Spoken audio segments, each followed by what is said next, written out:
زمانہ بلند تر صلوات اللہم صلی علی محمد وعلی محمد. اعوذ باللہ من الشیطان اللعین الرجیم. بسم اللہ الرحمن الرحیم. الحمد للہ رب العالمین. الصلاة والسلام على سید الانبیاء والمرسلین وخاتم النبیین ابی القاسم محمد. اللہم صلی علی محمد وعلی محمد. الطیبین الطاہرین المعصومین المنتجبین المنتخبین ولعنۃ اللہ علی اعدائہم وعاصبی حقوقہم ومنکری فضائلہم اجمعین. اما بعد وقال اللہ سبحانہ وتعالی فی کتابہ المجید وفرقانہ الحمید. بسم اللہ الرحمن الرحیم. یا ایہا الذین آمنوا اطیعوا اللہ واطیعوا الرسول واولی الامر منکم. درود پڑھنے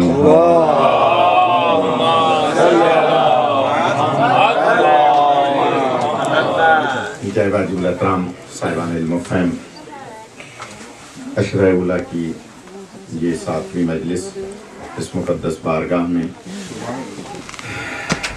اولی الامر اور معرفت اہل بیت کے عنوان پر کچھ گزارشات آپ کی خدمت میں عرض کرنے کی سعادت حاصل ہو رہی ہے، اور میرے لیے یہ امر باعث سعادت ہے کہ قدیمی عزاداروں کے سامنے کچھ ٹوٹے پھوٹے الفاظ آپ کی خدمت میں عرض کرتا ہوں. آج ہمارے ڈاکٹر یاسین صاحب نے 2 موضوع بھی علیحدہ سے دے دیے ہیں، تو جو کم از کم 2 گھنٹے کے ہیں، تو اور مجھے ظاہر یہاں کے بعد مجھے ظاہر ہے کہ وہاں بھی جانا ہوتا ہے، تو کوشش کروں گا کہ تھوڑے وقت میں زیادہ مطالب عرض کیے جائیں. کل تک بات یہاں پہنچی تھی کہ معرفت اہل بیت اس وقت تک حاصل نہیں ہو سکتی جب تک ماں کے دودھ میں طہارت نہ ہو. اور ماں کے دودھ میں طہارت تب ہوتی ہے کہ جب ظرف پاکیزہ ہو. سبحان اللہ. ظرف تب پاکیزہ ہوتا ہے جب روز الست ولایت علی کا سبحان اللہ. سبحان اللہ. جلدی سے میں نے جلدی سے جو ہے اپنے موضوع پر آ گیا. جب روز الست ولایت کا اقرار کیا ہوگا تو ظرف پاکیزہ ہوگا، اور پھر ماں کے دودھ میں طہارت بھی ہوگی. اور اگر روز الست اقرار نہیں کیا ہوگا تو پھر ظاہر ہے کہ معرفت حاصل نہیں ہوگی. معرفت حاصل کرنے کے بعد اس کے درجے ہیں اپنے. آپ کسی بلند درجے پر ہیں، ہمارے اور جو بزرگ گزرے ہیں وہ کسی اور بلند درجے پر تھے، ہوتے ہوتے جناب سلمان فارسی 10ویں درجے پر ہیں. اور اس طرح سے درجات اپنے ہیں، کیونکہ درجات کا پتہ نہیں لگایا جا سکتا. ظاہری شکل و شباہت سے اندازہ نہیں لگا سکتے کہ یہ کس درجے پر فائز ہے. اور فرما رہے ہیں یہ نہیں دیکھ سکتے کہ صاحب یہ شخص ظاہراً مثلاً اس کی شکل و شباہت کیسی ہے، لیکن اس کا اندر کیا ہے، باطن کیا ہے، یہ معصوم جانتے ہیں. یہ اللہ جانتا ہے کہ اس کی معرفت کتنی بلند ہے. اسی لیے کہا جاتا ہے کہ اگر کسی کے چہرے میں جاذبیت پائیں تو اس سے مزید اخلاق سے ملیں. بچوں کے لیے عرض کر رہا ہوں، جب کسی کے چہرے میں جاذبیت پائیں، اب یہ نہیں کہ کوئی تارا سنگھ مل رہا ہو آپ سے، کوئی طالبان مل رہا ہو آپ سے، اور آپ اس سے جس کے چہرے میں جاذبیت پائیں. اور یہ جملہ کہہ رہا ہوں میں کہ محب اہل بیت ہوتا ہی وہ ہے جو دور سے پہچانا جاتا ہے. یہ آپ کا ہمارا سب کا تجربہ ہے. آپ جہاز میں بیٹھے ہوں، ٹرین میں بیٹھے ہوں، آپ کسی سفر پہ جا رہے ہوں، تو آپ اگر لوگوں کو دیکھیں گے تو آپ کو چہرہ بتا دے گا، دل کہے گا کہ فلاں شخص جو ہے وہ محب اہل بیت معلوم ہے. تو چہرہ بتلا دیتا ہے کہ یہ محب اہل بیت ہے. لہذا معرفت حاصل کرنے کے لیے ضروری ہے کہ کہ روز الست ولایت کا اقرار کیا ہو. اب اللہ ان صاحبان عمر کی اطاعت کو واجب قرار دے رہا ہے. تو اطاعت کا یہ مطلب نہیں ہے کہ ہم نے لا الہ الا اللہ محمد رسول اللہ علی ولی اللہ بھی پڑھ لیا اور پھر ہم یہ کہہ رہے ہیں کہ ہماری ہی طرح کے بشر ہیں. ہاں بس اتنا سا فرق ہے اہل بیت میں کہ وہ تقوی میں بلند ہیں. اور فرما رہے ہیں بعض لوگ کتابوں میں لکھ دیتے ہیں یعنی مولا کی ولایت کا اقرار کرنے کے بعد بھی کہ جناب بس تقوی میں بلند ہے ورنہ ہماری طرح کے بشر ہیں. تو اس کا مطلب یہ ہوا کہ پھر آپ نے معرفت حاصل نہیں کی. ایسے تو عربی سے ہٹ کر عام اپنی زبان میں وہابی بھی کہہ دیتے ہیں کہ اللہ کے ولی علی ہیں. اور فرما رہے ہیں اور جو نہیں فرماتے یعنی اردو میں کہتے ہیں نا بھائی علی اللہ کے ولی تو ہیں لیکن علی ولی اللہ عربی میں نہیں کہتے.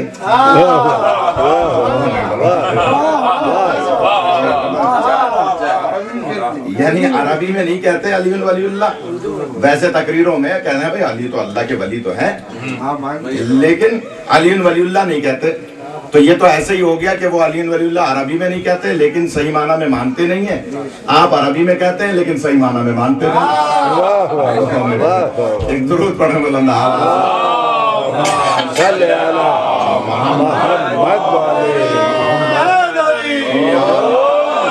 معرفت حاصل ہونے کے بعد اگر مانا جائے گا تو پھر کیا مانا جائے گا.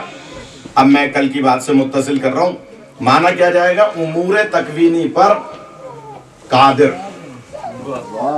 امور تکوینی پر قادر مانا جائے گا. تو مان سکتے ہیں کہ ہاں واقعی آپ صحیح معرفت کے ساتھ مان رہے ہیں. اب امور تکوینی کیا ہے؟ امور تکوینی یہ ہے کہ دن کو رات بنا دینا, رات کو دن بنا دینا, سورج کو پلٹا دینا, چاند کو 2 ٹکڑے کر دینا. مجمع میں بیٹھے ہوئے مرد معترض کو یہ کہہ کے کہ تم عورت ہوتی ہوئی مردوں کے مجمع میں کیسے آ گئے, جن کی تاریخ پہ نگاہ وہی ہوا کرے کہ جناب عورتوں کے مردوں کے مجمع میں تم عورت ہوتی ہوئی کہاں سے آ گئی. تو کوئی یہ کہے اور وہ پہلے مرد تھا اور اب اپنی طرف دیکھے تو عورت بن گئی. تو اس کا مطلب یہ ہوا کہ یہ وہ اہل بیت ہیں کہ جن کو امور تکوینی پر قادر ماننا پڑے گا. اب آ جائیے میں ان کا موضوع جلدی سے لے رہا ہوں میں کہ جناب امور تکوینی پر قادر اس کا مطلب یہ ہے کہ موت و حیات پہ دسترس رکھنے والے. سبحان اللہ سبحان اللہ. سامن صاحب کل تھے آپ مجلس میں؟ کل تھے مگر تھوڑا سا فرق تھا, کل دیوار سے لگے ہوئے تھے, آج ماشاءاللہ آپ آگے آ گئے کل کی مجلس کی وجہ سے. اگر کل کی مجلس کو آپ نے پسند نہ کیا ہوتا تو اور آپ پیچھے چلے جاتے. یہ آپ کا آگے آنا بتا رہا ہے. تو اب میں اسی بات کو کنٹینیو کر رہا ہوں اور وہ یہ کہ موت اور حیات پر اللہ نے ان کو دسترس عطا فرمائی. کس طرح سے؟ جنگ صفین آپ سب جانتے ہیں. جنگ صفین کس سے ہوئی تھی؟ جنگ صفین کے بعد مولا کائنات واپس لوٹ رہے تھے جنگ صفین سے. تو کھجوروں کے درختوں کے درمیان کسی ضعیفہ کے رونے کی آواز آئی. کسی ضعیفہ کے رونے کی آواز. تو مولا نے سپاہی کو بھیجا کہ جاؤ دیکھو کیا ماجرا ہے. سپاہی نے کہا کہ مولا ضعیفہ ایک سرہانے بیٹھی ہے اور ایک نوجوان کی میت سامنے رکھی ہے. سامنے میت پڑی ہوئی ہے. مولا کائنات تشریف لائے اور اس ضعیفہ کو آ کر سلام کیا. اس ضعیفہ نے جواب سلام دیا. مولا فرماتے ہیں یہ تمہارا کون ہے؟ میرا بیٹا ہے. کہا کہ اس کو دفن کے انتظامات اگر تم نہیں کر سکتی تو ہم حاضر ہیں کیونکہ ہمیں اللہ نے پیدا ہی مستضعفین کی مدد کے لیے کیا ہے, ہم تمہاری مدد کے لیے حاضر ہیں. تو وہ ضعیفہ کہتی ہے, اب جملہ کہہ رہا ہوں میں, ناصر صاحب تھوڑا سا آپ آگے آ جائیں تاکہ یہ جگہ بن جائے گی, اور آگے آ جائیں تھوڑا سا, اور صلوات پڑھ کے آگے آ جاؤ.